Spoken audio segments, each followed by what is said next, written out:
Voilà plus de 2 mois que j'ai vu le film Dragon Ball Super Super Hero au Japon, mais avant de continuer de donner mon avis sur le film, j'aimerais commencer par un petit récapitulatif des films précédents pour pouvoir vous situer sur ce que j'en pense et afin d'avoir un point de comparaison acceptable.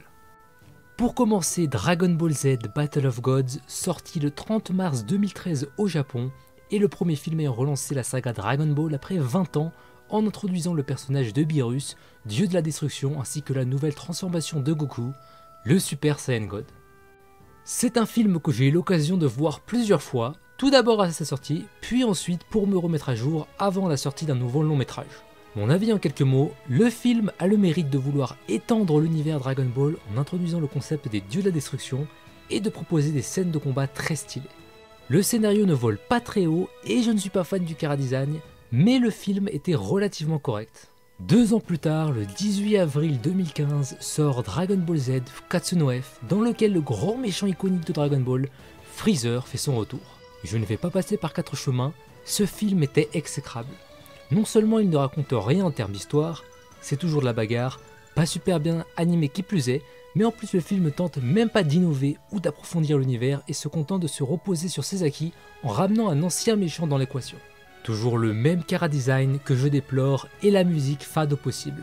Et enfin le 14 décembre 2018 au Japon, plus tard en France, Dragon Ball Super Broly, le premier film officiel Dragon Ball Super, que j'ai vu en avant-première au Grand Rex, et l'énergie dans la salle était assez dingue. Et bien que je reconnaisse les ficelles marketing derrière le film en utilisant des personnages très appréciés par les fans, comme Gogeta et Broly, pour l'avoir revu très récemment, c'est très clairement le meilleur film Dragon Ball. L'animation est excellente de bout en bout, les musiques sont très sympas, il y a une grosse moitié du film dédiée à l'histoire, et il y a enfin une touche de drama comme dans le manga original, bien que toujours un peu maigre dans ce département. Autrement dit, les films précédents étaient assez inégaux, avec tantôt un film correct, tantôt un film fade, et tantôt une réussite totale. Mais qu'en est-il du nouveau film Super Hero ? Eh bien pour tout vous dire, mon avis à chaud n'a pas vraiment changé depuis que je l'ai vu en salle. Je suis très partagé entre un aspect qui m'a vraiment plu et un autre qui m'a dégoûté et même donné envie de sortir de la salle avant la fin.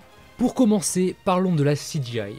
Pour une raison que j'ignore, alors que le film précédent avait une animation folle et incroyable, la Toei a décidé de complètement changer de direction et de partir sur de la 3D douteuse. D'une certaine façon, on pourrait dire qu'ils ont essayé de réparer quelque chose qui n'était pas cassé. Alors au final, c'est pas si dérangeant que ça quand on prend l'habitude, mais quand on se pose 2 minutes pour réfléchir, elle n'apporte pas grand chose de plus, ça paraît juste moins maîtrisé que la 2D traditionnelle, donc pourquoi ne pas l'avoir utilisé ? D'ailleurs, le début du film nous le prouve bien, la 2D est tout simplement sublime dans ce film. Alors pourquoi ? Ce qui me fait dire ça, c'est non seulement le look très lisse que donne la CGI comme les films d'animation américains, mais aussi bien évidemment le titre et la grosse thématique super-héros autour de l'histoire. Et les bulles de texte qui apparaissent pendant les combats, ça m'a aussi fait penser aux comics. Au niveau de la musique, on repart sur les travers des premiers films avec des thèmes très génériques qui seront oubliés aussitôt sortis de la salle. C'est très décevant sachant que l'OST de la série animée originale est toujours mémorable à ce jour. Pour s'attaquer au cœur du sujet, on pourrait diviser le film en 2 grosses parties.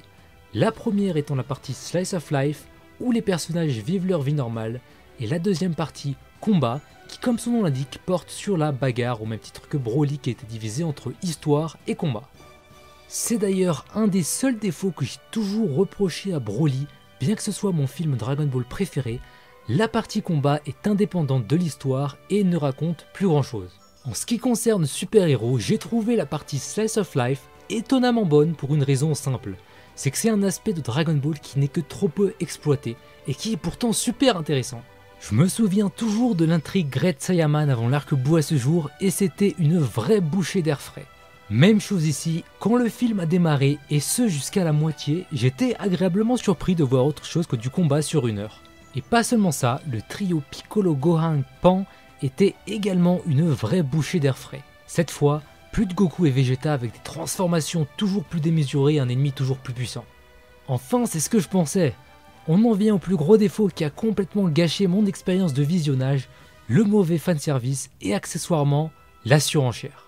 Mais pour parler de ça, je vais devoir spoiler, donc je vous invite à ne pas regarder plus loin si vous n'avez pas vu le film. Le film commence, selon moi, avec sa surenchère bête et méchante avec la transformation de Piccolo en Orange Piccolo. Alors en soi, le fait que Piccolo devienne plus fort ne me pose pas de problème, et au début j'ai trouvé ça assez sympa de faire de Piccolo le personnage principal et de le faire évoluer. Cependant, force est de constater qu'à mesure que le film avance, je me suis rendu compte que je n'étais qu'un produit et que l'ambition principale du film n'était pas artistique, mais commerciale et visait à me vendre des jouets.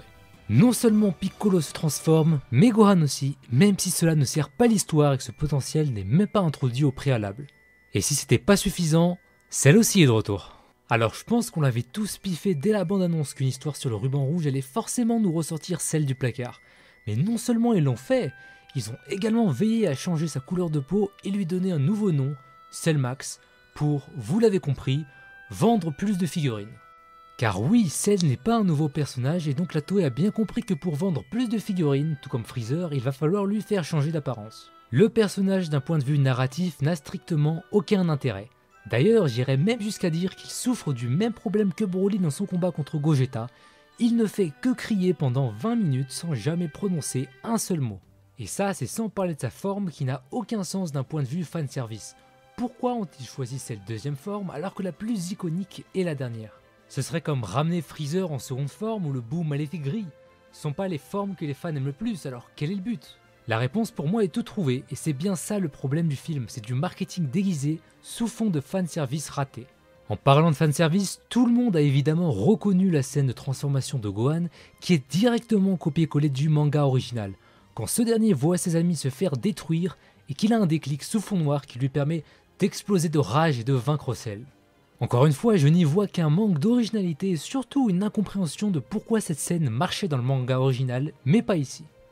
L'entièreté de l'arc Cell avait pour but de rendre Gohan le digne successeur de Goku, tout en expliquant que bien que Gohan ait le pouvoir de sauver le monde, il ne veuille pas se battre. Finalement, face au danger que représente Cell, Gohan est forcé de réagir, ce qui rend la scène pleine de drama et donc beaucoup plus impactante.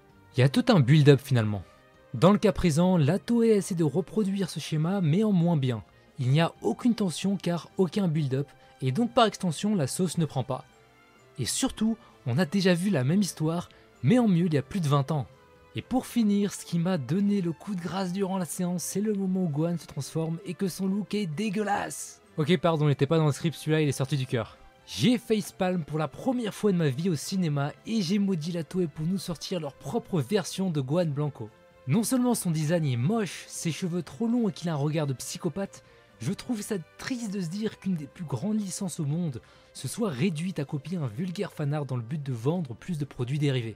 Toutes les raisons citées au-dessus m'ont énervé et m'ont fait ressentir un sentiment de trahison en tant que fan, comme si la Toei ne me respectait pas. Alors attention, comme j'ai dit plus tôt, j'ai beaucoup aimé la première partie Slice of Life car on abordait une autre facette de Dragon Ball. Mais malheureusement, la Toei ne pouvait pas s'empêcher d'ajouter toujours plus de transformations et de faire revenir un énième méchant iconique plutôt que de prendre des risques et d'en créer un nouveau, laissant un goût amer dans ma bouche. Et d'ailleurs, ceux qui ont lu les nouveaux chapitres Dragon Ball Super le savent, mais chaque arc a son lot de nouvelles transformations maintenant, ce qui illustre bien mon propos. Le but, c'est juste de vendre. Merci d'avoir regardé cette vidéo qui est le prototype d'un concept critique et analyse d'anime manga qui me tient à cœur, donc n'hésitez pas à vous abonner pour plus de contenu prochainement. Salut tout le monde!